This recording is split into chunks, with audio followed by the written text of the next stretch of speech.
दोस्तों नमस्कार। मैं संविधान के बारे में बताने की कोशिश करता हूँ जितना भी मेरे से आएगा इस चैनल के माध्यम से, या जो भी है संविधान को बताने की कोशिश। आखिरकार संविधान है क्या?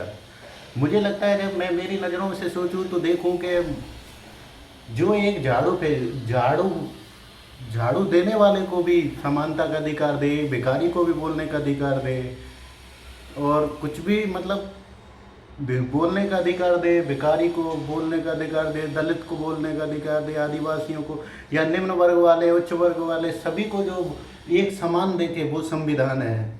और शायद मुझे लगता है दुनिया में संविधान को हर विद्यालय में, हर स्कूल में एक एक कालांश कालांश बोलते हैं हिंदी में, पीरियड, मतलब उसको एक कालांश होना चाहिए संविधान को। और जानने का अधिकार भी हर नागरिक को होना चाहिए, जो जन्म भारत का, जिसका जन्म हुआ है, उसको जानने का अधिकार हो। क्योंकि दुनिया में ऐसा कोई भी धर्म नहीं है जो सबको समान देखता हो, चाहे वो हिंदू हो, क्रिश्चियन हो, ईसाई हो, यहूदी हो, कोई भी लोग हो, लेकिन मुसलमान हो, कोई भी धर्म हो जो मतलब सबको समान देखता हो, उसमें भी कहीं ना कहीं कमी रह जाएगी।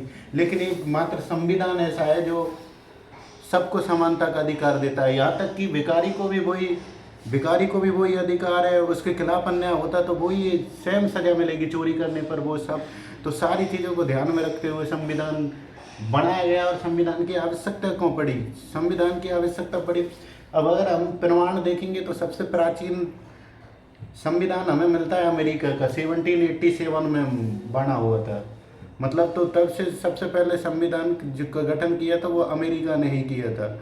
उसके बाद द्वितीय विश्व युद्ध हुआ, प्रथम विश्व युद्ध हुए, तो विश्व को शांति की आवश्यकता पड़ी कि शांति की जरूरी है, क्योंकि जान माल की हानि हुई। और जो द्वितीय विश्व युद्ध में जितना नुकसान हुआ उसे देखते हुए सभी राष्ट्रों के जो राष्ट्राध्यक्ष थे उन्होंने घोषणा की कि सम होना चाहिए। तो उसके बाद 1940 में सिख, मतलब हमारे यहाँ, जब हम विदेशों की बात बाद में करते हैं, पहले बाद में करते हैं, और ज़रूरत पड़ी तो बताएंगे। लेकिन संविधान के प्रकार भी हैं बहुत से, के लिखित संविधान होते हैं, अलिखित संविधान होते हैं। अब लिखित का संविधान सबसे बड़ा भारत का है। अमेरिका, मतलब सबसे बड़ा बोलेंगे तो भारत की ये संविधान ही बड़ा है। अगर कोई लिखित संविधान है, अलबामा का है सबसे बड़ा संविधान। उसके बाद भारत का है दूसरा लिखित संविधान, और अमेरिका भी है। और कुछ अलिखित भी संविधान है, जैसे यूके, यूनाइटेड किंगडम बोलते हैं, उनका संविधान अलिखित है, जिनका कोई वर्णन नहीं है, सिर्फ संशोधनों के आधार पर चलते हैं वो। तो ऐसे भी संविधान हैं। और हमारी शुरुआत हुई थी नेहरू से, मतलब 1928 में शायद नेहरू के अध्यक्ष थे, तब उन्होंने जो अंग्रेजों के भीतर थे, अंग्रेजों के भीतर रहकर ही प्रशासनिक सुधारों की मांग की। उसके बाद सुशासन की भी मांग की। फिर और फिर 1935 के समथिंग लगता है कि भारतीय शासन अधिनियम 1935, जिसका प्रभाव हमारे संविधान पर मुख्यतः सबसे ज़्यादा पड़ा हुआ है। और तब से ही भारतीय शासन अधिनियम है 1935, सैमुअल ओरे ने बनाया था। उसके बाद जिसका संविधान में मतलब सबसे ज़्यादा इफेक्ट वहीं से लिखा गया, और आधे तो तभी से लागू थे। उसके बाद सविनय अवज्ञा आंदोलन के दौरान तो उसके बाद मतलब सविनय आंदोलन, संविधान सभा में कैबिनेट मिशन की स्थापना हुई थी कब 1946 में। उसमें शायद ड्राफ्टिंग कमेटी के अध्यक्ष थे बी आर अम्बेडकर थे ड्राफ्टिंग कमेटी के, और मेन अध्यक्ष थे डॉक्टर राजेंद्र प्रसाद। तो 1949 में नवंबर 26 नवंबर 1914 नहीं, एग्जिट मतलब जो वास्तविक डेट है मुझे पता नहीं है, बिल्कुल मतलब बना हुआ था, शायद 26 नवंबर ही है, 19 नवंबर या 26 नवंबर हो सकती है। उसको बना था हमारा संविधान, लेकिन लागू हुआ था 26 जनवरी 1950 को, जिसे हम गणतंत्र दिवस आज मतलब जो मनाते हैं 26 जनवरी, ये उसी उद्देश्य से मनाई जाती है। तो और उसके बाद कि अब जाता है कि सबसे पहले हम बात कर लेते हैं कि लोकतंत्र है क्या।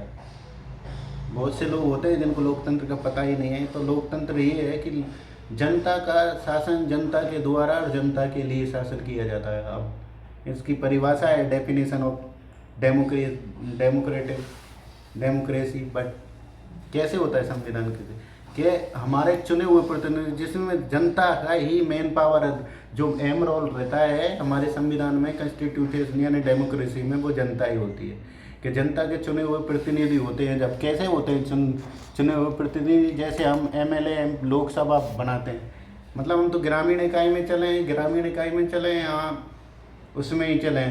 तो जो सरपंच एक ग्रामीण के समझने के लिए ग्रामीण से ही चलते हैं, मतलब जीरो लेवल से उठा लेते हैं। एक सरपंची का चुनाव होता है, तो सरपंच मतलब गांवों में सरपंच का निर्वाचन किया जाता है। सरपंच पंचायती राज व्यवस्था लागू हुई थी 1959 में। आपको याद हो, नागौर से राजस्थान पहला राज्य था 1959, और मध्य प्रदेश पहला राज्य बना था। तो पंचायती राज व्यवस्था भी है, तो उसके हिसाब से, और डिस्ट्रिक्ट में भी जिला स्तरीय होती है। जिला स्तरीय के बाद राज्य स्तरीय भी होती है, और राज्य स्तरीय के बाद देश नेशनल मतलब सेंट्रल गवर्नमेंट होती है, स्टेट गवर्नमेंट होती है, स्टेट डोमेन।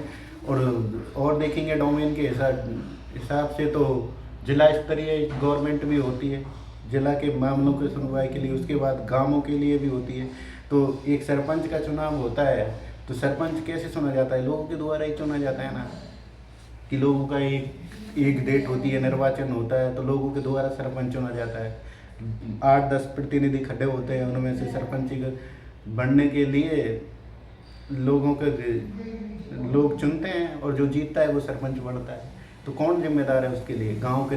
तो विकास किस पर निर्भर करता है? जनता पे। तो यही डेमोक्रेसी है, और यही लोकतंत्र की मान्यता है कि इसमें हर उम्मीदवार की, हर आदमी की, हर इंसान की बखूबी भूमिका रहती है। और ये देखने में सिर्फ या तो, और आज की तारीख में जो आज मतलब कंट्री है, सब में अपने अपने संविधान है, लेकिन जो डेमोक्रेसी है वो या तो संयुक्त अमेरिका में मिलेगी, संयुक्त राज्य अमेरिका, या फिर भारत में मिलेगी। दो ही ऐसे देश हैं जो लोग डेमोक्रेसी है। लेकिन और भी कई जगह निर्वाचन होते हैं, कई जगह मतलब जो छोटे कंट्री हैं उनमें सीधे ऐसे जाएंगे, एक हॉल में लोगों के एकत्रित कर लिए जाते हैं, उनके मत जान लिए जाते हैं। अपने यहाँ लोग मत दिलाए जाते हैं। कहीं कहीं किसी देशों में ऐसा भी होता है कि वहाँ पे ऐसा होता है कि लोगों को एक साथ समूह में खड़ा कर दिया जाता है कि इतने इसके पक्ष में, इतने इसके पक्ष में वो है। लेकिन हमारे देश में और अमेरिका में एक है कि भारत एक संघात्मक देश है, जबकि वहाँ पे ये है भारत में मतलब हम राज्य के नहीं, हम भारत के लोग हैं। जबकि अमेरिका में ये इस जिला राज्य स्तर होता है कि हम उस राज्य के हैं, ये है हम भारत के नागरिक हैं, ऐसा है। तो संघात्मक व्यवस्था ली गई है। उधर एकात्मक है, इसको एकात्मक और संघात्मक बोलते हैं, तो समझ लेते हैं हम। तो इस प्रकार से जनता का शासन जनता के द्वारा जनता के लिए, ये लोकतंत्र होता है। अब हमें डेमोक्रेसी मत बोलते हैं और लोकतंत्र, तो ये लोकतंत्र है अपनी नज़रों में। लोकतंत्र एक ऐसा है कि इसमें हर मत का वर्णन है, हर नागरिक का, जो भी 18 मतदान की उम्र से लेके जो जितना भी मतदान की उम्र है, उससे ऊपर के प्रत्येक नागरिक को मत करने का अधिकार है। अब ये अलग बात है कि लोग मत करते नहीं हैं और अपने अधिकारों के बारे में जानते नहीं हैं कि अभी एजुकेशन का इतना सुधार नहीं हुआ हमारे देश में कि हर लोग अपने मत का अधिकार जान सके, क्योंकि इग्नोर कर देते हैं। और ये इग्नोर करता कारण हमारे देश को दुर्गति का भी ये लोग ही जिम्मेदार हैं जो मत करते नहीं है, मतदान पे जाते नहीं हैं या मतदान नहीं करते किसी कारण पर। क्योंकि ये वो अधिकार है जिसे हम समझने में शायद बहुत ज़रूरी है। अब फिर जनता को, अगर हम मतदान नहीं करते तो फिर हमें गवर्नमेंट की आलोचना, क्रिटिसाइज मतलब जिसे बोलते हैं उसे क्रिटिसाइज करने का भी अधिकार नहीं है अगर हम मतदान नहीं करते तो। और ये देखा गया है कि मतदान ऐसी प्रक्रिया है जिसमें हर नागरिक को भाग लेना जरूरी है। उसमें भाग लेना जरूरी इसलिए हो जाता है क्योंकि वो ही निर्णय करते हैं। और ये गवर्नमेंट क्या है, गवर्नमेंट कैसे चलती है? गवर्नमेंट हमारे टैक्स से जो हम पे करते हैं, जो कमाते हैं, हम देते हैं, जीएसटी है, उसके पैसा कहाँ से आता है गवर्नमेंट को चलाने के लिए?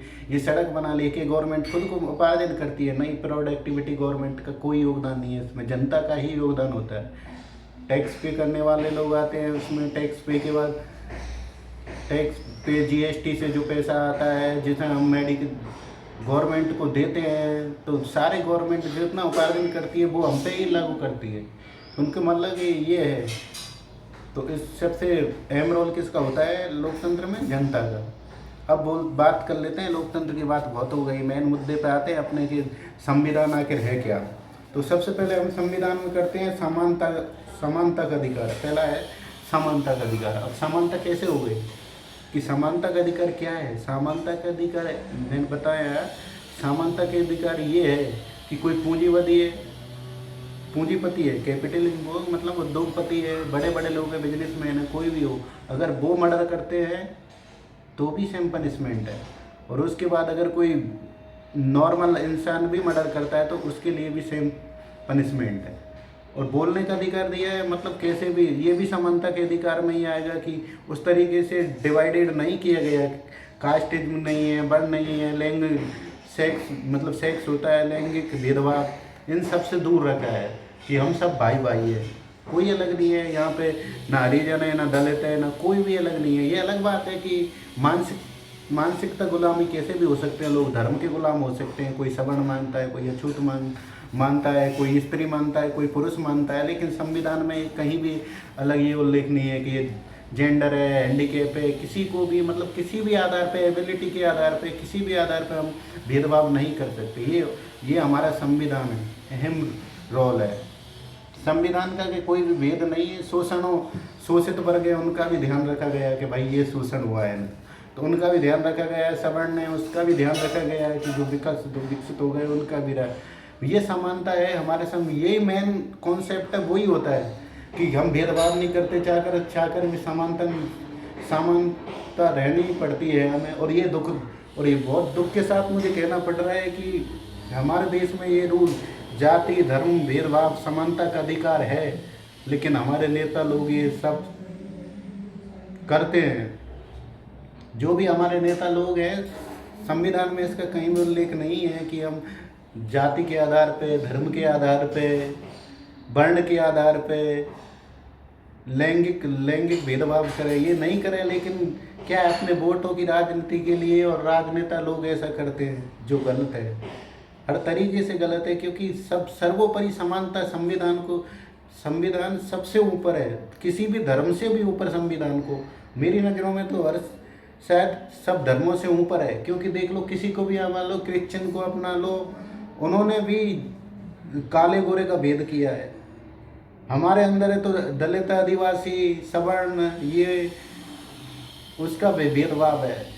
मुसलमानों में भी दो वर्ग है, शिया और सुन्नी, वो भी अपने अधिकार। लेकिन एक संविधान ही एकमात्र ऐसा किताब है जिसमें किसी को भी गलत नहीं समझा गया, सबको समानता दी गई है। तो जो एक कूड़े उठाने वाले को भी जिंदगी दे, भीख मांगने वाले को भी जिंदगी दे और उसे बोलने का अधिकार दे, उसकी भी हत्या को गलत ठहरा सके, तो वो उससे बढ़ के मुझे नहीं लगता कि दुनिया में कोई धर्म है या कोई ग्रंथ है जो संविधान से बढ़कर होगा।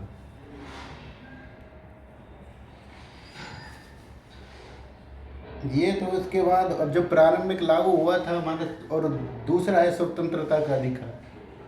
मतलब स्वतंत्रता का ऐसा नहीं है कि किसी स्टेट में नहीं दिया गया, लेकिन स्वतंत्रता का अधिकार दिया गया है। किसी स्टेट में या कंडीशनल ऐसी सिचुएशन हो जाती है जहाँ पे स्वतंत्रता का अधिकार नहीं दिया जा सकता, लेकिन स्वतंत्रता का अधिकार दिया गया है कि किसी भी धर्म को मान सकते हैं, किसी भी जाति, किसी को भी धर्म पे कहीं भी जाके निवास कर सकते हैं, कुछ भी कर सकते हैं। तो वो सब किस पे निर्भर है?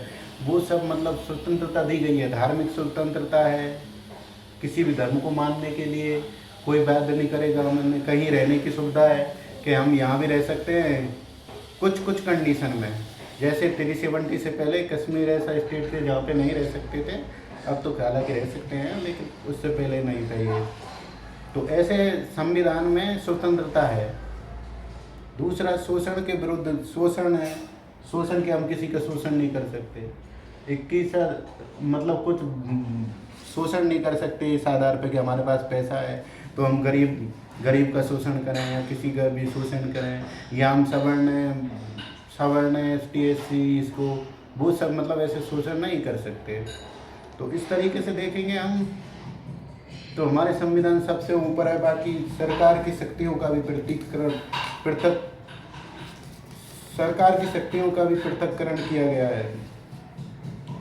जैसे कार्यपालिका शक्तियाँ दे दी गई, विधायी शक्तियाँ, विधायी मतलब संसद, शासन से रिलेटेड कार्यपालिका कौन कार्य करेगा, प्लस न्यायपालिका की शक्तियाँ न्यायपालिका में नियत है, न्याय के संबंधित जितने भी मामले और एक दूसरे पर मतलब निगरानी है। सबसे बड़ी मजबूती है इसकी ये है कि सत्ता का स्थानांतरण है, कि कोई भी आदमी एम भाव से घमंडी हो जाएगा या सत्ता के नशे में चूर हो जाए तो उसके स्थानांतरण दिया गया है कि वो अपनी स्वतंत्रता बनाने के लिए मतलब जनता उसे चुनती है और जनता 5 साल बाद पुनः चुनेगी तो उसकी सत्ता का स्थानांतरण हो सकता है। अगर कोई अभिमानी आ जाए, उसमें घमंड का भाव आ जाए तो वो सत्ता स्थानांतरण कर सकता है।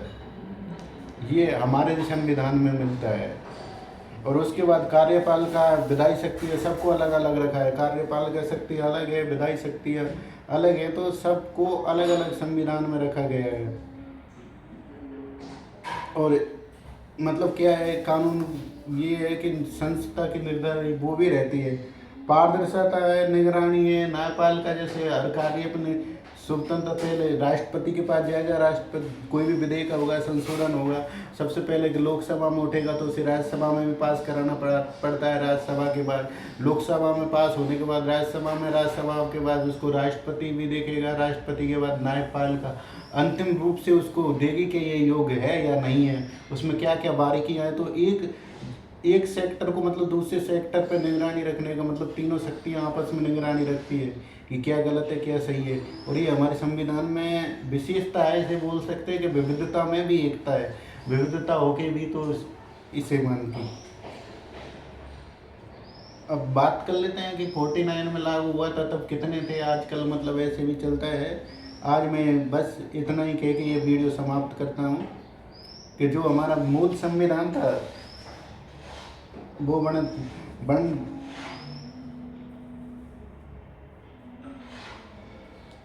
जिसमें मूल संविधान था उसमें 22 भाग थे, 8 अनुच्छेद थे और 395 अनुच्छेद थे। सॉरी, 8 अनुसूचियाँ थी और 395 अनुच्छेद थे। 395 22 भाग थे जो मूल संविधान था अपना उसमें। लेकिन बाद में धीरे धीरे ऐसा नहीं है हमारा संविधान के इसमें हमने ही बनाए हैं, इसमें विदेशों से लिया गया है सब। कनाडा से कुछ भाग, जैसे अफ्रीका से संविधान संशोधन का नियम लगाया, कनाडा, जर्मनी, आयरलैंड, ऑस्ट्रेलिया, संयुक्त राज्य अमेरिका से भी लिया गया है, फ्रांस, यूनाइटेड किंगडम से सबसे लिए गए हैं कि नीति निर्देश जर्मनी। तो मैंने बताया ये सब ऐसा नहीं है कि संविधान अपने ने बनाया, और ये बनाने वाला एक नहीं था, इसको बनाने वाले बहुत लोग थे, लेकिन ध्यान सबका रखा गया है बराबर बराबर, किसी को भी सबका ध्यान रखा गया। उन्होंने ये सोचने लायक और पढ़ने, ये बहुत हास्यास्पद विषय है कि हमारे संविधान को स्कूल में कॉलेजों में नहीं पढ़ाया जाता। जब मूल संविधान था उसमें हमारे में 22 भाग थे, 8 अनुसूचियाँ थी और 395 अनुच्छेद थे। अब फिलहाल के में 25 भाग हैं, 12 अनुसूचियाँ हैं, उसके बाद 470 अनुच्छेद है। अब 470 अनुच्छेद है तो लास्ट अनुच्छेद के बारे में बता देता हूँ कि लास्ट अनुच्छेद शायद 106वां संविधान संशोधन हुआ है। ये भी इसकी खासियत है कि इसे अपडेट कर सकते हैं, जैसे वर्तमान सिचुएशन है उसके हिसाब से संविधान संशोधन करके हम फिलहाल से कनेक्ट कर सकते हैं। मतलब जो चल रहा है माहौल में उसमें संशोधन कर सकते हैं, उसको बदल सकते हैं। और ये संविधान संशोधन की प्रक्रिया हमारे संविधान में दी हुई है, और जो इसीलिए अब बढ़कर वो 22 भाग थे पहले, तो वो 25 भाग हो गए। 8 अनुसूचियाँ थी वो 12 अनुसूचियाँ हो गई। उसके बाद अनुच्छेद 395 थे वो आज बढ़कर 470 हो गए हैं। तो धन्यवाद।